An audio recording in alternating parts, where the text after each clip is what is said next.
Welcome to Changing Higher Ed, a podcast dedicated to helping higher education leaders improve their institutions. With your host, Dr. Drumm McNaughton, CEO of The Change Leader, a consultancy that helps higher ed leaders holistically transform their institutions. Learn more at changinghighered.com.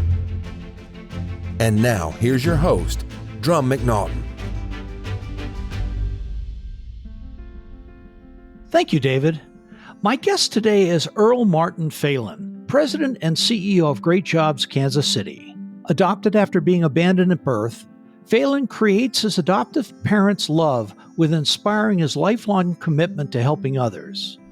Indeed, his life has been a life of service. He launched his first nonprofit building educated leaders for life while in law school. It now serves over 20,000 students nationwide. He founded Phalen Leadership Academies, a system of 23 Black-run charter schools that consistently outperform local public schools in the Kansas City areas. He founded Summer Advantage, a summer reading program for K-8 students that's changed the academic growth of over 50,000 students. And as president CEO of Great Jobs Kansas City, they grant $100 million in scholarships and are creating jobs for working families through Great Jobs Kansas City Scholars and Skilled US. Earl's is a great success story, and he joins me today to talk about the services that Great Jobs Kansas City and other nonprofits provide to first-gen and low SES students to make them successful, things that colleges and universities can do to help retain and graduate new students. Earl, welcome to the program. Thank you so much. Great to be here with you today. I am looking forward to it as well. You've got an amazing background. Tell us just a little bit about who you are and what you've done. Sure. Well, thank you. And my mom became pregnant with me at 16 years old and realized that she wasn't going to be able to raise me and decided to place me up for adoption. In 1967, went into my first foster home. 1968, went into my second foster home. And there was a front page article in the Boston Globe, I was in Springfield, Mass, that said that 70% of Black boys in Massachusetts foster care would end up in prison by the time that they were 21. Ooh. And I was blessed to be adopted into the Phalen family, an white Irish Catholic family in Norwood, a little town outside of Boston. Went to public schools, Yale University, Harvard Law School, and have been blessed to devote the last 32 years of my professional life helping love other children in the same way that I was loved by my social worker, by Catholic charities, and then ultimately by the Phalen family and all of my great friends, coaches, and mentors throughout life. So just trying to give back the way others did for me. Well, you are testimony to that saying, it takes a village to raise a child. Yes, it does. Yes, it does. So obviously, there was a tremendous amount of love heaped on you from all those entities. And I would be willing to bet that that love was the impetus for you to be able to turn around and do things for others like you do. Yeah, I think that, when you're adopted, sometimes you feel a little bit left out, especially when you're in an all-white community. At my high school, it was Ingrid Tucker was a senior, I was a junior, and Eric Smoot was a sophomore. So all the rest of the students were white and wonderful classmates and great people. But sometimes you can feel different and left out. And so having so much love and support and reinforcement, again, from within my household, but also from my coaches and my mentors and my closest friends, that made all the difference to sometimes fight through some of the negativity that emerges as it does for all of us. Yeah, I would say that's a very accurate statement as it emerges for all of us. Yes. Everybody, I don't care whether you're white, brown, purple, green, or orange. That's right. You right. still experience that kind of thing growing up. That's exactly right. Yes. So now you started the Phalen Leadership Academy some years ago. Tell us about that, if you would. Sure. Well, I told you a little bit of my story, and my parents' name are George and Veronica Phalen. So I wanted to just honor my parents and named a network after them called the George and Veronica Phalen Leadership Academies. But obviously that's too long, so we either call it PLA or Phalen Leadership Academies. And that's a network of charter schools that partner with districts, traditional districts, to really help turn around underperforming schools. There are about 5 million young people of the 50 million that go to school in the United States going to absolutely abysmal schools, Drumm, that give them no chance of using education to change their lives as I was able to do. And so we try to go into those schools and make them better. And we're blessed. It's a small network, 4 schools, 10,000 children, and we've been able to turn numerous schools, almost all of our schools from F-rated schools into A-rated schools.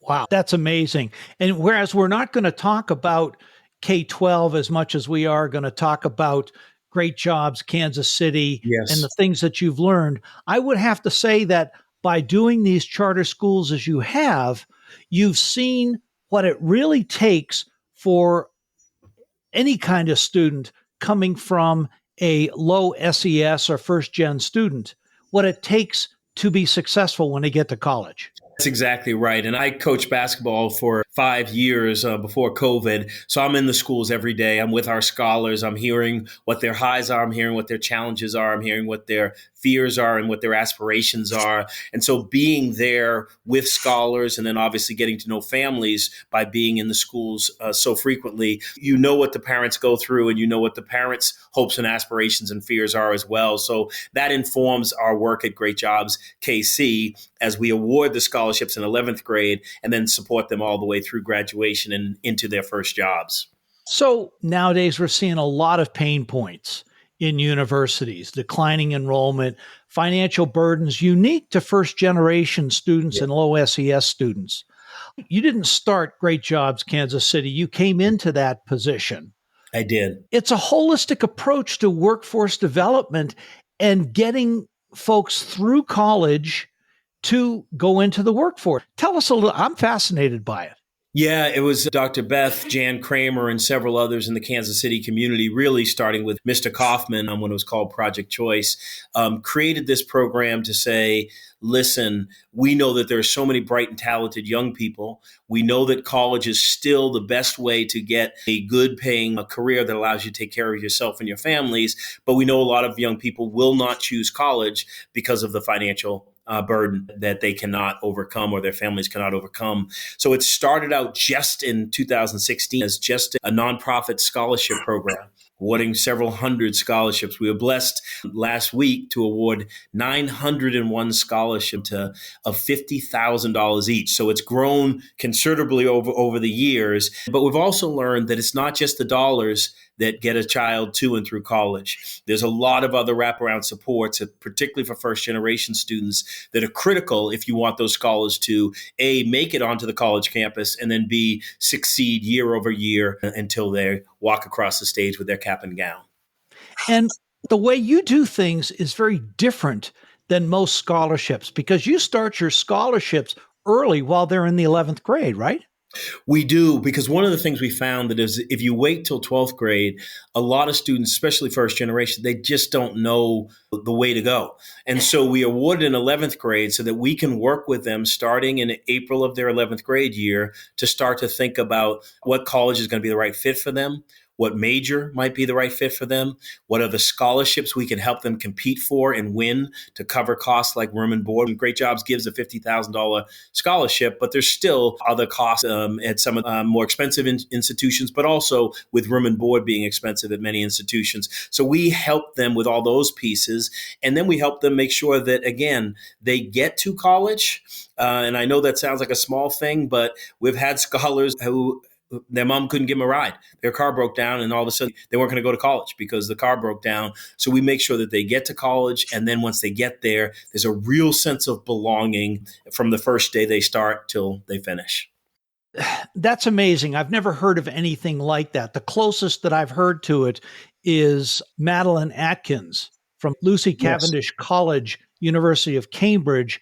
Their faculty start going out and working with promising high school students. But to give a scholarship that early, that's amazing. But the reasoning makes perfect sense. Yes. Yeah, you need time to figure out FAFSA. You need time to figure out all the details, particularly the right fit college, because a lot of young people, both choosing the right college and choosing the right major, some of our scholars go and somebody says, well, you have to fill it in right now and just take humanities. Well, humanity might be the right thing for them, but probably it's not the right thing for them. And so we want to give them a lot of time to begin to explore, what are you thinking about long-term in terms of careers? Let's expose you to some internships so you get some experiences to say, oh, I would love to do that, or I wouldn't ever want to do that type of thing. And so we try to start early. And the critical part is we're working not only with the scholars, but we're also working with families, because this is the first time that many of our families, 83%, have sent a young person off to college. And that creates a whole set of emotions and anxiety and sadfulness and joy amongst parents. And so we help our parents as they go through, again, the joy of sending your first child to college. That is fabulous. There are 3 parts to your program. There's the scholarship programs, which we talked a little bit about, the support to people, and the workforce development. And we've talked a little bit about that. I am sure you have learned a tremendous amount about what these students need to be successful in college and the world. Sure. There's a lot of things college needs. We had one scholar who was getting ready to head off to college and again was getting a ride from one of our team members to get that transportation piece and came out with a pillowcase with 3 pairs of jeans, 4 T-shirts, and an extra pair of sneakers thrown over his shoulders. That's what he was going to take to college. And we didn't want him to start college that way. We wanted him to have bedding and towels and other necessities that most of us, as our parents did for us, if they had had that experience, knew to send us off with a small refrigerator, XYZ. So part of it is just making sure our scholars have what they need to get to college. Second piece is a lot of our universities work with 24 in Kansas and Missouri. We've partnered with them to build bridge programs so that the scholars get 1 or 2 weeks on campus before the official starts. They get a little exposure to the pace of classes and what the homework assignments are going to like. They find out where the library is. They find out where the mess hall is. They find out where the gym is. They find out where they can do their laundry.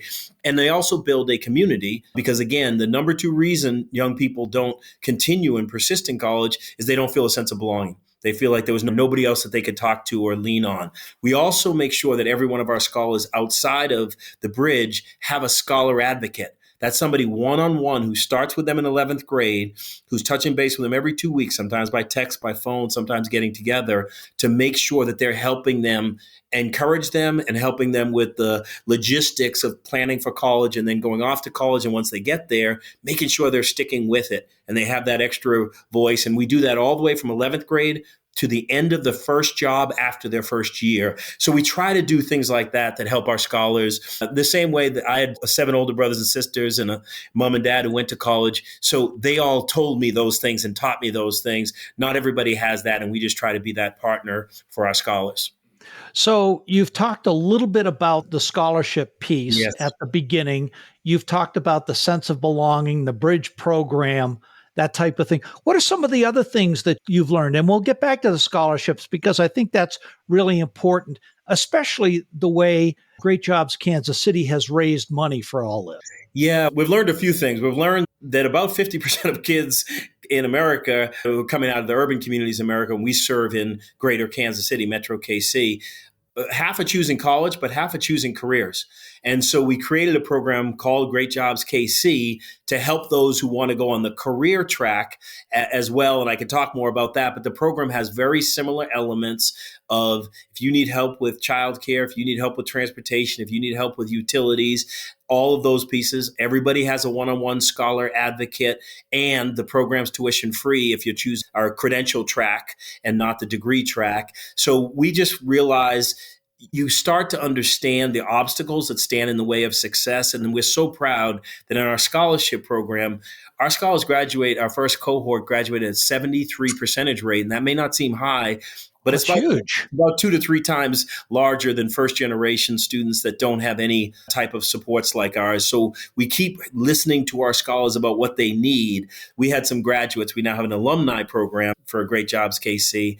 And our graduates said, please help us figure out how to buy our first home, how to buy our first car. So we're running workshops those. We just keep listening to what stands in the way of helping our scholars achieve that great middle or upper class dream that we all aspire to, and we try to knock those down.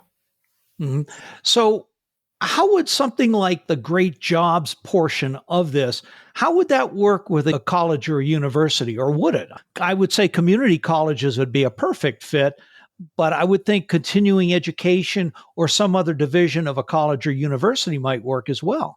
Yeah, you're spot on. We have really three parts to our Great Jobs program. That's for students who want to get a credential that will lead to a job that pays 45,000, 85,000, 125,000 plus benefits.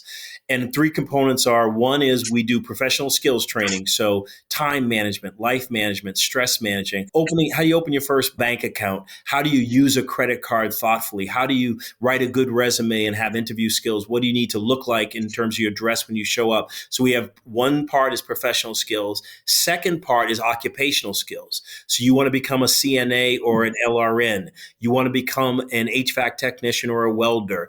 Those skills are taught by our trade school partners, our community colleges, and by other nonprofits who provide training program. So the colleges and universities, as you mentioned, are critical partners in delivering our workforce. And the third part of the program is our North Star, which is helping our scholars get the jobs. So we partner with employers who are excited to hire our graduates. And the neat thing is, in our scholarship program, we have 6,500 students right now who have received these $50,000 scholarships.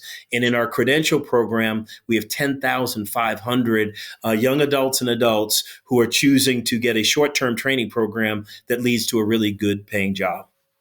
Well, with so much pressure on colleges and universities right now, not only financial pressure, but pressure from outside entities about preparing graduates for the Yes. workforce, there are a lot of elements that would really apply to a 4-year or a graduate granting institution Yes. that they could take. It may not be a one for one, but I'll give you an example. When one institution that we worked with not all that long ago had a vice president for employment who really increased the number of first generation and Yes. students that had high school GPAs of less than 3.0. Mm-hmm. And you would think that that is a great thing, but they brought all these students in without any kind of bridge program, without any kind of scaffolding support, et cetera. And the persistence rates and the retention rates dropped significantly because of these students. They weren't ready and they didn't give them any support. That's what you're doing. That's what we're doing. And you see this on colleges throughout the United States. If you look at Pell eligible students, their persistence rates are incredibly low. Their graduation rates are incredibly low. And it's the things that you described. Is there a bridge program? Do you have a one-on-one scholar advocate, which somebody would call maybe a case manager who's touching base with you on a regular basis, making sure you're doing okay? We have partnerships with our universities so that we can get information not after the scholar's dropped out, but if a scholar's struggling or if they're losing credits, right? So we know on an ongoing basis, wait a second, hey, I see you dropped this class. That's okay. But you got to take up the class during the summertime if you want to graduate on time, and let's help you get enrolled and figure out how to get that paid for. So you really need that person to walk beside you. Yeah. So that's a different person than a quote student advisor, though, correct? That is correct. That is correct. The Scholar Advocate is part of the Great Jobs team, and they literally start building a relationship in 11th grade once that scholar gets. So they've walked the journey with the parent, with the scholar. What major? What do you get excited about? Do you want to be at a big school or a small school? You want to be an urban or rural or more, suburban environment? So they've built a relationship, and so it's almost like having a best friend that you can talk to as you're struggling through nervousness about exams or nervousness about I chose the wrong major, or gosh, I don't have friends to have lunch with. All the things that you go through sometimes, or you may go through when you hit campus, that may make you feel less than deserving or less than confident that you want to stay. Mm-hmm. I'm trying to equate this to a 4-year college degree, something Yes. like that. And reaching out from a college to 11th graders makes a lot of sense. Yes. But there is a parochial interest in that they want to get that person to enroll at their institution and Yes. not any institution, and their institution might not be the right one to do. Without having someone from the outside doing this, which any entrepreneurs on the line right now, this is a great opportunity for you. Right. How do you get this to work with a regular college? Well, because we have 24 colleges and universities, and because we've had a long-standing relationship, and because our students persist, we have a 96% year-over-year persistence rate that's Wow. leading to the high graduation rates. And so the universities know we're not going to force somebody into a major that they don't want. We're not going to force somebody into an institution that may not be a fit for their interests, but we're still going to find you students. Because again, remember, we awarded 901 scholarships of $50,000. So that's a lot of young people who are choosing to go off to these 20 colleges and universities in the region, because we don't want the scholars who now have hope, who families who now believe that their lives are going to be better. We don't want them to do that and drop out, as happens in a lot of cases where you don't have programs like Great Jobs KC. Well, it seems to me that you've got Great Jobs KC, but you've also got this network of 24 schools. We do. And I'm guessing Great Jobs KC may be the hub of the wheel. Yes. But they also talk to each other to be able to say, hey, I've got this one kid who really wants a program in business. We don't offer something like that, or we don't think he or she would be a good fit. Let's pass him on to you.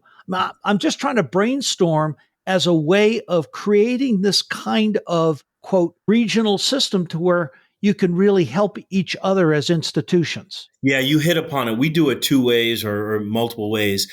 We get together quarterly with all of our university partners to talk about best practices and highlight some of the things that some of our best universities are doing to help students persist, to help students get those internships and help students get jobs, help students get higher GPAs. And we just have so many good examples. And then to your point, we have many two-year institutions, Metropolitan Community College, Johnson County Community College. So some of our scholars are choosing the two-year piece. And then, as you said, partnering with some of the other institutions that are 4 years, but they're going in with full credits and ready to knock it out their junior and senior years. So it is an ecosystem that is evolving, and we're very proud to have that.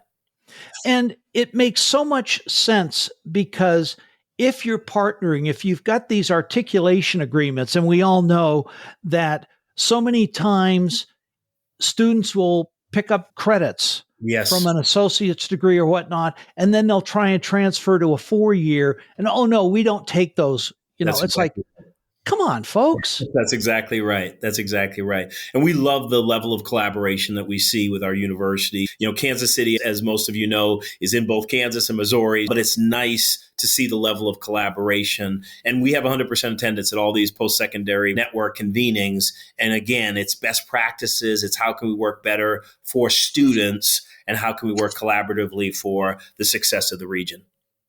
One of the things we've not touched on, and you blew me away when we spoke about this a couple of days ago, was the level of funding that you've gotten from outside agencies, foundations, et cetera. Let's talk a little bit about that, because without that funding, you couldn't make this work. No, it started off, this was the dream of Mr. Kaufman in 1988 when he went to his high school, and a lot of students said they weren't going to college. And he said, I promise you that if you are a good young person and you stay on track, I'll pay for any college that you get into. And that was called Project Choice back in 1988. Wow. And Mr. Kaufman ultimately created the Kaufman Foundation, which is now a $3 billion foundation in Kansas City. They made the initial investment in this program, $187 million over 10 years was their initial investment. And that allowed us to give 250 scholarships every year. And the university said, wow, you have 250 scholarships, but you had 1,200 other students who were qualified. They had the right GPA, 2.5 or higher. They had incredibly compelling personal statements, but we didn't have the resources for them. So we went out to the community first and raised millions. And then we went to the universities and said, as your enrollment's declining, we have these incredibly talented kids who will persist and who will be great at your institution. And they said, we'd love that. And so our university partners have also contributed $293 million of financial support over the next 10 years in support of scholarships. And that's why we're able to nearly give 1,000 scholarships a year. And these are $50,000 scholarships, and we're able to give 1,000 a year for students right in Kansas City to go to institutions in the region. Which makes, from a financial sense for the universities, a great thing, because you're bringing qualified students in. Yes. They've got the support services that they need to persist. Yes. And so these scholarships certainly help the workforce, but more important, I wouldn't say more importantly, equally as important, they help the institution not only from a reputation and a publicity perspective, but it also with the benefits to persistence, retention, that also helps them with their bottom lines. 100% spot on. And our name is Great Jobs, right? It's Great Jobs KC. And so we're also, which universities care about, we're also helping our scholars get those summer internships and get those jobs when they leave that are good paying jobs. So not only can universities talk about the quality of persistence, higher graduation rates, but they can also talk about, and our graduates earn an average of $54,000 a year because they're coming out of our institutions and getting great jobs right here in the region, which is pretty powerful. Let's talk about that piece, because that workforce career component is part of your triad. And Yes. It's one of, if not the most important thing, getting students in, you're keeping them in, you're making sure they're ready to graduate, but Yes. then they've got to get out and get that job. That's right. That's right. And that's why, when we created our credential program, which is, again, somebody who's not going to get a degree but get a credential, and we have now partnerships with almost 100 employers in Kansas City, we said, listen, we want you to hire the folks who have credentials, and we want you to hire our graduates from our scholarship program. And that's been really powerful. And a lot of our students said to us, I don't think that I can get my foot in the door. I don't have the network to get that internship at X, Y, or Z, and I don't know if they want me here. So a lot of our scholars were leaving the region because they just didn't think that there was a job opportunity. And the employers are saying, no, there are thousands of job opportunities here. And so it's been nice to, again, help our scholars while they're freshmen, sophomore, juniors, get those internship experiences. And then here, oh my God, we'd love to have you back when you graduate. It's making our scholars feel better. It's making our families obviously celebrate that their children are going to have good paying jobs when they graduate. And it's helping boost the region's economy. Well, the other piece with that is the internships, which lead to jobs. Yes. Helps with the relationship. But the other thing that you do, which is really unusual and it makes perfect sense, you stay with them through their first year on the job. We do. Because we just know that sometimes you take a job and you find out immediately you don't like your boss. Sometimes you take your job and you find out, oh, guys. Really? Does that happen? That happens every once in a while. It happens every once in a while. And so sometimes you take a job and realize, oh, this isn't the job that I want. This isn't the career path that I want. I don't like what I'm doing on a day-to-day basis. And so we want to be right beside them to say, yeah, you still stay professional. This is how you have that conversation with your supervisor. And here, we're going to help you. If you decide to stay, we're going to help you with some ways to manage that. But if you decide to leave, we're going to help you with that as well. Because again, our mission is to help 50,000 people in Kansas City get great jobs that allow them to take care of themselves and their loved ones. And I think the employers appreciate that because our scholars aren't just not showing up or all of a sudden now their attitude is changing. They know how to have a professional conversation to say, hey, Drumm, I really like you. I think this is a good company, but this isn't touching my spirit. And I'd love to talk about a transition plan. People can respect that. They may not like it, but they can at least respect the way that it's done. Yeah. One thing comes to mind, Cal State San Marcos Yes. has a program in their business school for undergraduates. Students contract out, they work in teams with local businesses. It's a required course. So they're getting critical thinking, they're getting to work on teams, etc. It's run through the business school. It's an internship, essentially. They're doing It's called senior experience. I knew I'd come to it eventually. Yeah. But they also have a great continuing education program. What I'm seeing you doing at Great Jobs could be incorporated into the continuing education, could be incorporated into the business school where you're Yes. creating those relationships and helping students along the way. Does that make sense? It makes perfect sense. We have a program here in Kansas City supported by the Kauffman Foundation called Real World Learning. And that offers summer internships for 9th through 11th graders, again, to begin to have them work on teams, have a job experience, understand what it's like to have setbacks and have successes in the workplace and build that muscle. And so it's just wonderful when you have programs like the Cal State program, like Great Jobs KC, that are continuing to give scholars those experiences and prepare them for success in whatever careers they choose. That is fabulous.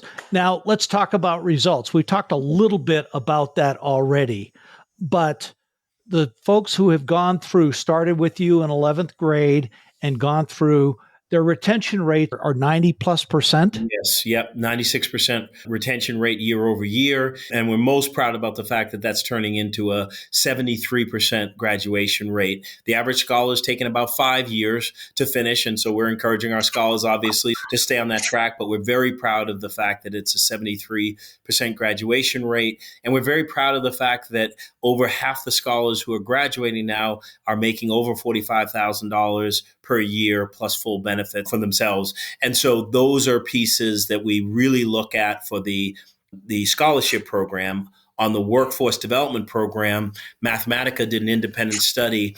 Drumm, we're having 1,000 people per month sign up for our credentialing program called Great Jobs. And wow. The average graduate's making $12,000 more than when they started the program, and they have full benefits for themselves and their loved ones. We have an 83% completion rate in our credentialing program, and 91% of those individuals, once they leave our program, have lasted at least 1 year in their first job. So we love to try to change the community and, again, give folks that economic boost that they need, while also helping our economy grow and create more jobs for the next generation of our scholars and our families. That is fabulous. I know there aren't a whole bunch of organizations similar to what you do across the U.S. In fact, I think their organizations do little pieces here and there. But how can higher ed institutions do this if they don't have an Earl or a Great Jobs Kansas City in their area? Yeah, I think the blessing is a lot of colleges and universities are taking component parts and doing them. Having bridge programs for first generation or for all students is a great idea to get folks acclimated.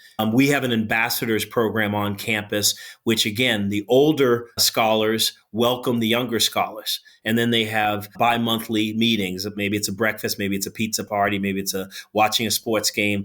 But again, a sense of community and belonging. A lot of universities are doing programs that have a mentorship piece where upper class are welcoming and having regular touch points with others. I think that the other piece is really having early insight into, is this scholar succeeding academically or struggling academically, is critical. And obviously we give a massive scholarship, a $50,000 scholarship, but a lot of universities have dollars, well-used Pell grants, but many other grants that former students who may have been first generation want to invest to make sure that there's an economic. We have 13 universities throughout the United States that actually, if you're under a certain income, your tuition and your room and board is completely free. We have other states like Indiana. They have a 21st Century Scholars Program that if you're income eligible, your tuition is completely free at 53 institutions throughout the state. You have to figure out the room and board, but your tuition's free. So the component parts. And the final thing I'd say is that sense of belonging, and then the opportunity and support in finding that first job, an internship, summer internship, are so critical to the success of our scholars as well. So what we're seeing is, and you're helping facilitate this, thank you, is a changing of the higher education business model. Yes. To make sure that kids, when they graduate, can be successful. Thank you Thank you for doing this. Well, you're welcome. You're welcome. We still know that about half the jobs require a bachelor's degree in the United States. And we also know that enrollment has been steadily declining in the United States. Fewer and fewer people are choosing it, and quite frankly, fewer and fewer young men are choosing it. And we've got to make sure when students do go off that they succeed, and then they can tell their classmates, this was well worth it. This was worth the investment that I made or the loans that I took out because I had a wonderful experience. I grew as a young person. The university cared about me, and I succeeded. And so we're just trying to help more and more young people succeed. Well, thank you for what you're doing there. We are at the end of our time, and as we always do, we wrap up with 2 questions. So, first question, what are the 3 takeaways for higher ed presidents, senior leaders, and boards? What can they do to make sure that their first gen and low SES students are successful as you've done? Sure. Knock down financial barriers and make it affordable. Second is make sure that there's a strong sense of belonging, that the young people feel like you want them there and you want them to succeed through some of the programs that I mentioned. And third is make sure you walk with your students to help them get the right first job. There's a statistic that say first generation students make 66 cents on the dollar to their peers when they get their first job. And 5 years out, they're making 50 cents on the dollar to their, and part of that is because the lack of networks. So help use the incredible university networks you have, the incredible alumni you have, and the alumni who care, and many of whom were first generation themselves, have them give back and open up those opportunities so our graduates are getting great jobs. And again, their message is college was worth it. The return on investment was worth it.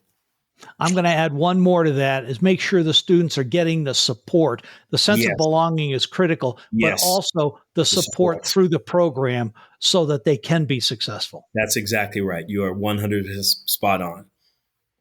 What's next for you? What's next for Greater Jobs KC?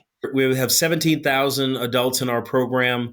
Our goal is to help 50,000 adults get to, family-sustaining jobs and to that either strong middle class or higher economically. So we're going to continue to grow. We would love to one day. We're giving, as I said, almost 1,000 scholarships a year of $50,000. We'd love to, over the next 3 years, grow that to double that program so that 2,000 11th graders are getting $50,000 scholarships and the support to be successful. So that's our plan, to continue to impact lives and to continue to get better. We love the fact that 73% of our scholars, and hopefully next time I'm on this show, I'll be saying 80% or 85 or 90% are graduating and getting those great paying jobs. So we want to get better. I have no doubt that you will. Earl, thank you so much for this. I so much appreciate your coming on the program. And I do, like you, I look forward to the next time we get a chance to do this. Thank you so much for the opportunity to talk about Great Jobs KC. Thank you, Drumm. Thank you. Thanks for listening today, and a special thank you to my guest, Earl Martin Phalen, President, CEO of Great Jobs Kansas City. Earl, thanks for being on the show. I thoroughly enjoyed our conversation, and I look forward to the next time you're able to join me. To my listeners, thanks for listening. See you next week. Changing Higher Ed is a production of The Change Leader, a consultancy committed to transforming higher ed institutions. Find more information about this topic, along with show notes on this episode at changinghighered.com. If you've enjoyed this podcast, please subscribe to the show, and we would also value your honest rating and review. Email any questions, comments, or recommendations for topics or guests to podcast@changinghighered.com. Changing Higher Ed is produced and hosted by Dr. Drumm McNaughton. Post-production by David L. White.